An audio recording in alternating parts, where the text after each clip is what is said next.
when changing brands of food, particularly to new style foods such as Danichi, it is not uncommon that the fish do not instantly recognize or run at the food. So when that happens, I will not feed the fish for several days to a week. Then I'll introduce a very small amount of the food.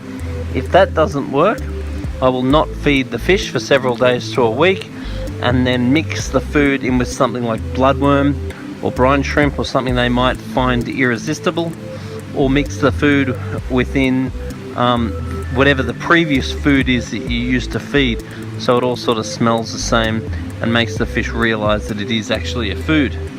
So just because a fish doesn't eat the food, it doesn't mean that it's not the healthiest food for the fish. For example, kids don't like eating broccoli, but broccoli is very healthy. Just because the kid doesn't want to eat broccoli, it doesn't mean that they shouldn't eat broccoli. So if you change from and sometimes it's even the case, if you change from one high quality type of food like Danichi to another high quality type of food such as New Life Spectrum, then sometimes if they're used to the Danichi, they don't want to feed on the Spectrum.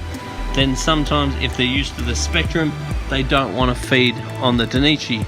And once again, that is not necessarily a reflection of the quality of the food. In some cases, particularly with the high quality food, it is actually the case with the crap quality foods. But how yummy the food is to the fish is only one consideration in regards to whether you should feed it or not. It's often more so the case of whether they're used to it or not, because you can have one tank of frontoses that are absolutely smashing Danichi and they don't like Spectrum.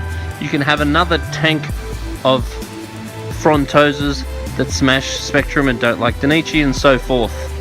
So fish can easily be trained from one food to another just by not feeding them for a period of time, then introducing the food with something that they're used to. Nothing is guaranteed, nothing works all the time. There's a lot of suck it and see. There's a lot of see what works for your fish.